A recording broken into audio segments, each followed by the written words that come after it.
always remind me, everybody don't get a chance from our predicament, from our circumstances, from our hood. Black folks, we don't all get the opportunity to go to college. So he would make sure whoever was in the room, when I stepped in the room, he'd be like, she getting a degree for all of us. I remember those conversations very emphatically.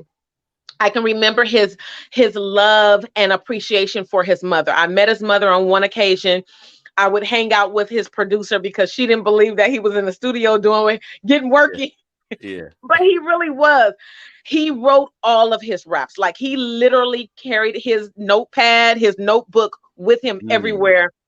I would be, I want to know who got those notebooks. Like, I want to know that they're in good hands, because those would be something that could be in a museum somewhere. And I know that there's a museum dedicated to his life, but he was very, very introspective.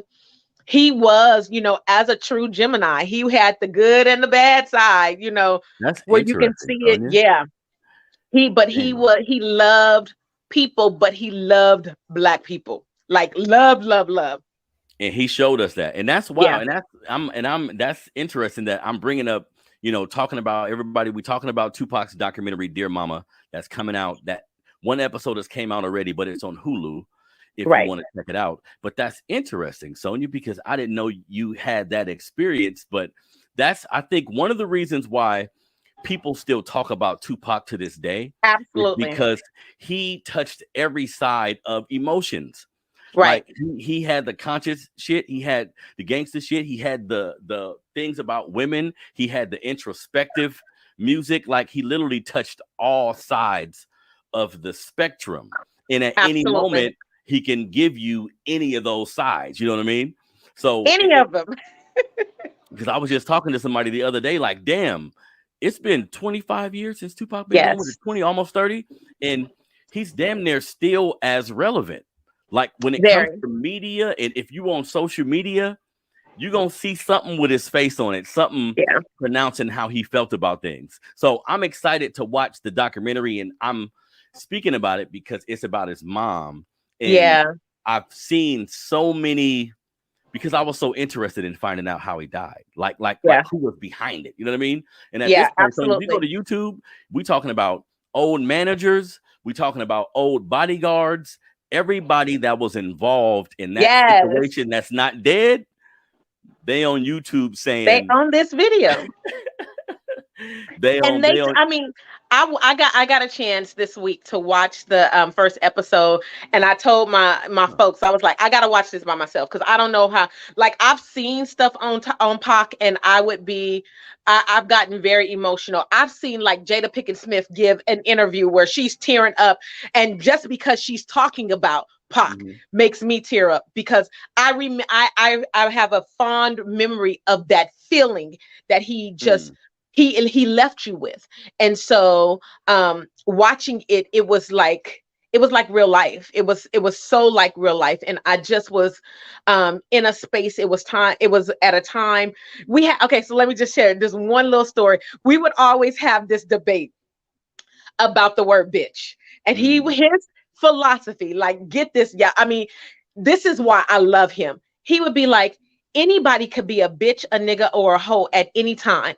Like, we don't strive to be those things, but the conditions might make us those things. He said, I never would want to consider my mama a bitch, but if she's out there in the streets doing things that are not conducive to my upbringing and being there to support me, in that moment, she could be a bitch.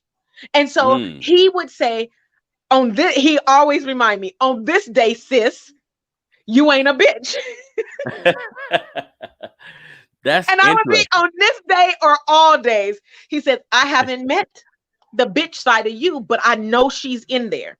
Because he knew where I was from. He knew what block I grew up on. Like, there was a time that we were sent out, he and I and another person. I don't even remember who this person is. I don't even know their name. But the audacity of me to get in the car with two men at this time. But I knew him, so I knew that I was okay. We were sent to go get food. Imagine Pac before he really made it. He was hanging out with Digital Underground. Their album hadn't dropped yet, so people hadn't made the connection yet. And they sent us three out to get food. And I'm like, I'm being sent out to get food with Tupac Shakur. Imagine that, right? And so as we were going to get food, we were going to Big Daddy's Fish in North Oakland. And we had debated, should we go to Big Daddy's or should we go to Flint's Barbecue? And we settled on Big Daddy's, which is North Oakland, Berkeley area. And so we get there and we driving by and I was like, that's my block. He said, you grew up right here? I said, yes, that's Bushrod. You don't want to be caught in that park after dark. Male, female, you don't want to be caught in that park, period. And he asked me questions about what it was like. Because, he grew up all over this. I consider him like a person who grew up all over this country in several hoods, New York, Baltimore, Oakland, LA. But he got to see us, the best of us, and he got to see the worst of us as a people, as a collective. And so that's what I appreciate about him. He was inquisitive. He asked the best questions. Like, I just couldn't give him an answer about something and he'd be like, oh, okay, and just accept it. It was going to be another question and a follow-up question, and then I remembered that you said this, and he bring it back up again the next time. But he always, every time he saw me, he reminded everybody in the room, she's getting a college degree for us. This is not you. And he would remind me, your degree is not just yours. This is your family's. This is your communities. And I think that is something that I really and truly, when I came back to Meadowview to do this work, I was like, I have to, because what I've been able to accomplish and achieve in life is not just mine. It has to be ours as a community. Pac taught me that. That's damn, Sonia. So that's interesting, because I've heard a lot about how being in the room with him was. I've also heard a lot about his introspective side. Like when we look at the death row period, because some people aren't really aware of the fact that from him being bailed out to go on death row to his death, that was like 9 months. This wasn't a long period of time at all. No. You know what I mean? So a lot of people speak about his introspection and the gangster, like you didn't really see that. This is an art student and went to an artistic school. Very, very intelligent brother, but he had all sides to him, like you said. That's very interesting, Sonia. And that's crazy because, like you said, that was before everything, right? That was before everything. His first record. He had just written Brenda's Got a Baby.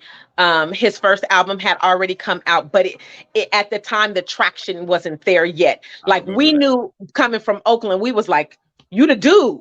We passed you the one next one that gets the torch. Like, carry this mantle and carried it well. And when he got in trouble, I was like, ain't no way on God's green earth that he didn't rape anybody. Like telling a woman that he gonna take, no, there's no way. I just was like, in my heart, my mind, just I was so crushed that this system sitting back, knowing him personally, watching him go through that, it was so challenging. And that I couldn't imagine what his mother was going through. I couldn't imagine what his sister was going through, because he might call you a bitch or a hoe, but he gonna call you a bitch or a hoe to your face.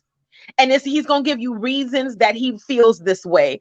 But he's never going to be disrespectful in a way that is going to cause harm to any woman, especially a Black woman. So that was a hard time for me to understand. And then it was even harder when he was bailed out by death row. I was like, oh, hell, this is going to be horrible. And then for him to die so quickly, like you said, it was a short period of time. And I think that I had a lot of people who knew him personally. The shock of it, like for a long time, I was like, that ain't him. But when I knew that he was dating, oh my goodness, the record producer, I can't call his name. Shakur, or no, I'm sorry, Quincy Jones's daughter. Quincy Jones. When I saw images of her at that hospital, I was like, this is real, y'all. This is really, really real, because I knew that he was dating her in real life. Yeah, that's and